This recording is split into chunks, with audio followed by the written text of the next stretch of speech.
Hello hi friends, welcome back to Blick Sports. Friends, నేను ఇవాళైతే మీకు ఈ వీడియోలో ఒక మంచి అప్డేట్ గురించి అయితే చెప్పబోతున్నాను అనమాట. సో మనకైతే ఐపీఎల్ జరుగుతుంది కదా, మార్చ్ ఏప్రిల్ మేలో జరగబోతుంది కదా 2024లో. సో 2024లో ఒక కొత్త లీగ్ కూడా అయితే రాబోతుంది అనమాట. బీసీసీ కొత్త లీగ్ని అయితే ఇంట్రడ్యూస్ అయితే చేయబోతున్నారు. ఐపీఎల్ చూసుకున్నట్లయితే కనుక T20 ఫార్మాట్లో అయితే ఉంటుంది. కాకపోతే ఇప్పుడు వచ్చేటువంటి కొత్త లీగ్ వచ్చేసి T10 ఫార్మాట్లో అయితే ఉంటుందన్నమాట. సో 10 అవర్స్ మాత్రమే ఉంటాయి ఒక్కొక్క జట్టుకి.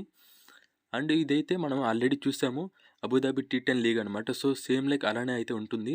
సో అబుదాబి T10 లీగ్ అయితే బాగా హిట్ అయితే అయిందనమాట. సో దాన్ని అయితే బీసీసీఐ వాళ్ళు గుర్తించి ఇండియాలో కూడా T10 లీగ్ని అయితే స్టార్ట్ చేయాలని అయితే చూస్తున్నారు. సో దీనికి సంబంధించినటువంటి బ్లూ ప్రింట్ వర్క్స్ అయితే జరుగుతూ ఉన్నాయంట. ఇంకా ఈ లీగ్ వచ్చేసి సెప్టెంబర్, అక్టోబర్, సో ఈ మంత్స్లో అయితే జరగబోతుంది. సో ఐపీఎల్ కంటే ఒక చిన్న ఫార్మాట్ అని అయితే చెప్పుకోవచ్చు. దానికంటే ఫాస్ట్గా కూడా అయిపోతుంది. కాకపోతే ఐపీఎల్ కంటే ఇస్తుందని అయితే చెప్పుకోవచ్చు. ఈ న్యూస్ అయితే మనకు ట్విట్టర్ నుంచి అఫీషియల్గా అయితే వచ్చిందనమాట. సో అక్కడ చాలా చాలా అఫీషియల్ పేజెస్ అయితే ఈ అప్డేట్ని అయితే ఇచ్చాయి. సో దాని గురించి అయితే నేను మీకైతే చెప్తున్నాను. పక్కా అయితే జరుగుతుందని అయితే నాకైతే అనిపిస్తుంది. సో ఈ లీగ్ మంచిదా చెడ్డదా అని అయితే మీకేమనిపిస్తుందో కింద కామెంట్ సెక్షన్ అయితే కామెంట్ చేయండి ఫ్రెండ్స్. సో ఈ లీగ్ సంబంధించినటువంటి నెక్స్ట్ అప్డేట్స్ ఏమన్నా ఉంటే మీకైతే తెలియజేస్తాను. సో దానికోసం మీరైతే మన ఛానల్ని సబ్స్క్రైబ్ అయితే చేసుకోండి. అండ్ అలానే బెల్ ఐకాన్ కూడా ఆన్ చేయండి.